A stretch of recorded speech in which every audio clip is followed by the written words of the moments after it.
আসসালামু আলাইকুম, welcome back to my channel. আজকে দেখাবো আমি আলু পুরি। এটা আমি কিভাবে তৈরি করি সেটা আজকে আপনাদের সাথে শেয়ার করতে যাচ্ছি আমি। এই আলু পুরিটা খেতে অনেক কিন্তু সুস্বাদু। এটা আমি কিভাবে খামিটা করেছি সেটা তো সবাই জানেন। সবাই এই আলুর পুরি তৈরি করতে পারেন, এই জন্য পুরো প্রণালীটি আমি দেখালাম না। এখানে সামান্য একটু লবণ, মানে লবণটা স্বাদ মতোই হবে। আর আমি এটা আটা দিয়ে করেছি। এই উপকরণ, কোনো উপকরণ এর ভিতরে আমি মিশাইনি।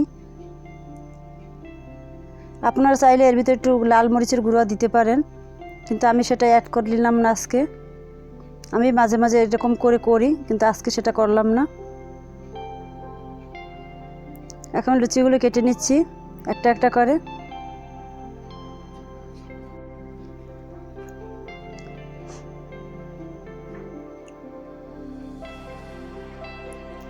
এখন আমি লুচিটা বেলে নিচ্ছি।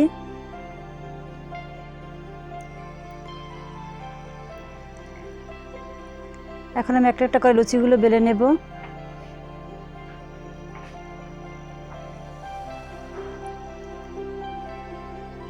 এটা অনেকে আবার তেল দিয়ে করে, আমি সেটা করলাম না। বেশি তেল তেলা হলে আমার কাছে ভালো লাগে না, এর জন্য সামান্য একটু আটা নিয়ে আমি লুচিগুলো বেলে নিচ্ছি। এটা আজকে আমি ছোট ছোট করব, বেশি বড় করব না। এখন আমি আলুটা দিয়ে দিচ্ছি।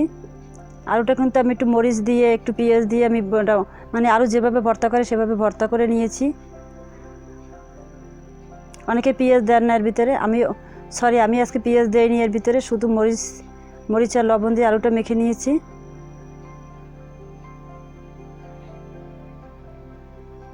সুন্দর করে আমি এটা আটকে দেব। আটকে দিয়ে আবার একটু আটা দিয়ে আমি আবার বেলে নিচ্ছি।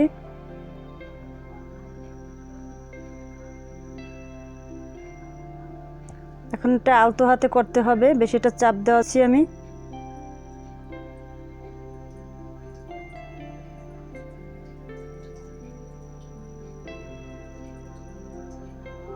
এই লুচিটা আমরা দুইভাবেই করতে পারি।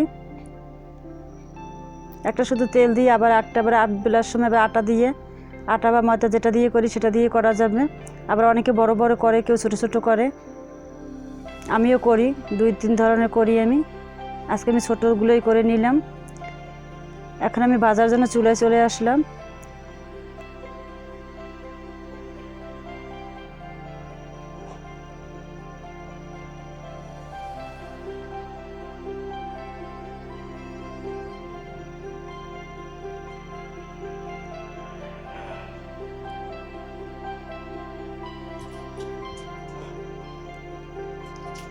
আমার ফ্রাই প্যানটা একটু বড়ই ছিল, তাই আমি দুইটা করে দিয়ে দিলাম।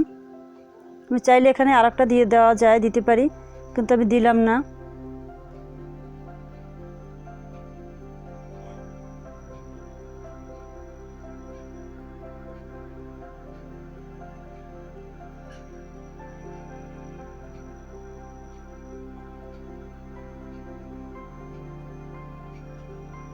লুচিগুলো আস্তে আস্তে একটু একটু করে ফুলতে আছে।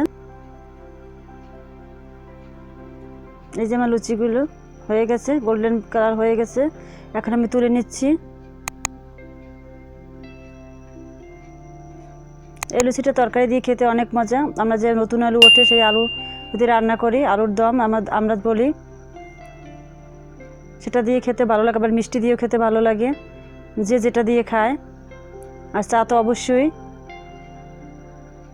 যারা এতক্ষণ আমার ভিডিওটা দেখেছেন, সাথে থেকেছেন, সবাইকে ধন্যবাদ। আশা করি সবাই ট্রাই করবেন। আল্লাহ হাফেজ।